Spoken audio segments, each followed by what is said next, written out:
4,30,00,000 ખર્ચે જે ડાયવર્ઝન બનાવ્યો ભારજ નદી પર, જે પ્રથમ વરસાદમાં જ તૂટી ગયો, તો તમે વિચારો છોટાઉદેપુરમાં ભ્રષ્ટાચાર ચરમસીમા પર છે.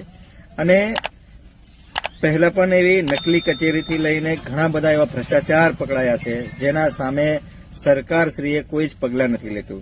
અને આ વહીવટી તંત્રને ગાળો દેવી કે નેતાઓને ગાળો દેવી કે વરસાદને ગાળો દેવી, તો આ વાત ખરેખર આપણા છોટાઉદેપુરના નેતાઓએ ખરેખર ધ્યાન દોરવા જેવી બાબત છે. અને આ એક છોટાઉદેપુર માટે શરમજનક વાત કહેવાય. 4 કરોડનો તમે ખાલી ડાયવર્ઝન બનાવતા હોય અને એ ડાયવર્ઝન પ્રથમ વરસાદમાં જ ધોવાઈ જતો હોય, તો તમે વિચાર કરો એ ડાયવર્ઝન કેવો હશે.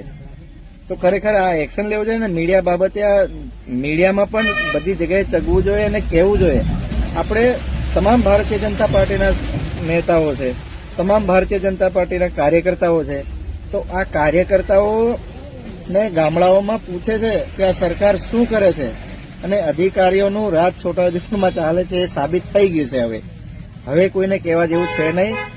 પંચાયતથી લઈને પાર્લામેન્ટ સુધી આપણે ભારતીય જનતા પાર્ટીની સરકાર છે, તો તમામે એ એક્શન લેવા જોઈએ અને કહેવું જોઈએ. અને ભારતીય જનતા પાર્ટીના નેતાઓને જ મેં કહું છું કે આપણે સવાલ હવે કોની સામે કરવો જોઈએ. અને તમે બધાએ કોમેન્ટમાં અને શેર કરજો આ વિડીયો. અસ્તુ. ભારત માતા કી જય. જય આદિવાસી, જય જોહાર. મિત્રો, હું છોટાઉદેપુર કારોબારી ચેરમેન તાલુકા પંચાયત છોટાઉદેપુર.